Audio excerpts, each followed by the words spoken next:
YCP జాతీయ అధికార ప్రతినిధి రవిచంద్రారెడ్డి కొన్ని సంచలనమైన వ్యాఖ్యలు చేశారు. అది కూడా సాక్షి డిబేట్లోనే వైసీపీకి సంబంధించి అంతర్గత వ్యవహారాలపైనే ఆయన కీలకమైన వ్యాఖ్యలు చేశారు. ఈ వ్యాఖ్యలపైనే ఇప్పుడు వైసీపీలో పెద్ద ఎత్తున చర్చ నడుస్తోంది. కొద్ది కాలంగా వైసీపీలోని జగన్ తర్వాత ఉన్న కొందరు నాయకులపైన ఆ పార్టీలో అసంతృప్తి ఉన్న మాట కూడా వాస్తవం. అయితే రవిచంద్రారెడ్డి దాన్ని ఓపెన్ చేసేసారా, బహిరంగంగా ఆయన మాట్లాడేశారా తొలిసారి అన్న అభిప్రాయం అయితే వ్యక్తమవుతోంది. అధికార ప్రతినిధిగా ఉంటూ సాక్షి టీవీ డిబేట్లో పాల్గొన్న రవిచంద్రారెడ్డి చేసిన వ్యాఖ్యలు అయితే ఏది రాజ్యసభ ఎంపీలకు సంబంధించి ఫిరాయింపుల నేపథ్యంలో ఆయన చేసిన వ్యాఖ్యలు. నేను విజయసాయిరెడ్డి ఎంపీ విజయసాయిరెడ్డి ట్విట్టర్లో ఒక వివరణ ఇచ్చారు. తాను పార్టీ మారడం లేదు అంటూ ఒక వివరణ ఇచ్చారు. ఆ ట్వీట్ పైన కూడా పెద్ద ఎత్తున చర్చ నడిచింది. విజయసాయిరెడ్డి లాంటి వ్యక్తి అలా వివరణ ఇచ్చుకోవాల్సిన అవసరం ఏమొచ్చింది?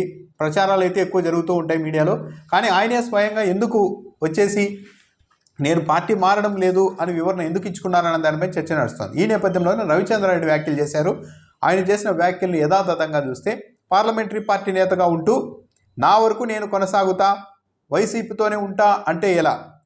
మీ లీడర్షిప్లో ఉన్న ఎంపీలను మీ లీడర్షిప్లో ఉన్న ఎంపీలు అంటే పార్లమెంటరీ పార్టీ నేతగా ఉన్నారు కాబట్టి మీ లీడర్షిప్లో ఉన్న ఎంపీలను మీరే ఒక్కొక్కరుగా పంపిస్తున్నారని అందరూ మాట్లాడుకుంటుంటే అందరినీ సమావేశపరిచి ధైర్యం నింపే ప్రయత్నం ఎందుకు చేయడం లేదు అంటూ విజయసాయిరెడ్డిని ఉద్దేశించి రవిచంద్రారెడ్డి ప్రశ్నించారు.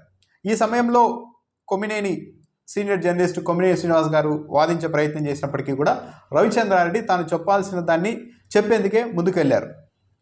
ఆయన వెనక్కు తగ్గలేదు. ఆయన విజయసాయిరెడ్డి దీనిపైన సమాధానం చెప్పాలి, కనీసం ట్విట్టర్ వేదికగా అయినా సమాధానం చెప్పాల్సిందని డిమాండ్ చేశారు. దాంతోపాటు మరో వ్యాఖ్య కూడా మరో ఒక్కరిని కూడా పైన కూడా తీవ్ర విమర్శలు చేశారు రవిచంద్రారెడ్డి.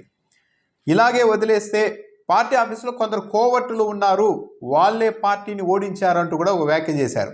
ఓడిపోయింది జగన్మోహన్ రెడ్డి కాదు, ఇంకో పేరు ఓడిపోయింది. అసాంఘిక శక్తిగా, రాజ్యాంగేతర శక్తిగా, అరాచక శక్తిగా అన్ని శాఖలకు మంత్రిగా వ్యవహరించిన వ్యక్తి కారణంగానే పార్టీ ఓడిపోయింది అంటూ నేరుగా మాట్లాడేశారు రవిచంద్రారెడ్డి.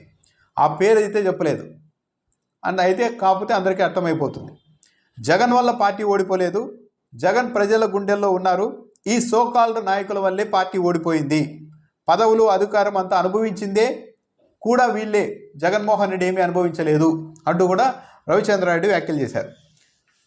ఒక్కొక్కరు ఎంపీని మీరే పంపిస్తున్నారు అంటూ విజయసాయిరెడ్డి మీద అయితే పేరుతో సహా నేరుగానే డైరెక్ట్ అటాక్ చేశారు.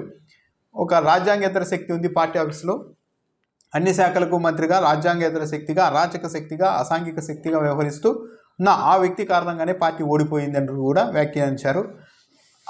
ఆ వ్యక్తి ఎవరు అన్నదైతే సహజంగానే చాలామంది ఎక్కువగా ఒక పేరుని ఒక నాయకుడిని అయితే ఊహించుకునే అవకాశం ఉంది. సో రవిచంద్రారెడ్డి ఎందుకు ఇంత ఓపెన్ అయిపోయారు, నిజంగా పార్టీలో జరుగుతున్న పరిణామాలపైన ఆయన ఆవేదనతో ఇలా మాట్లాడేశారా ఏంటి అన్నదైతే తెలియాలి.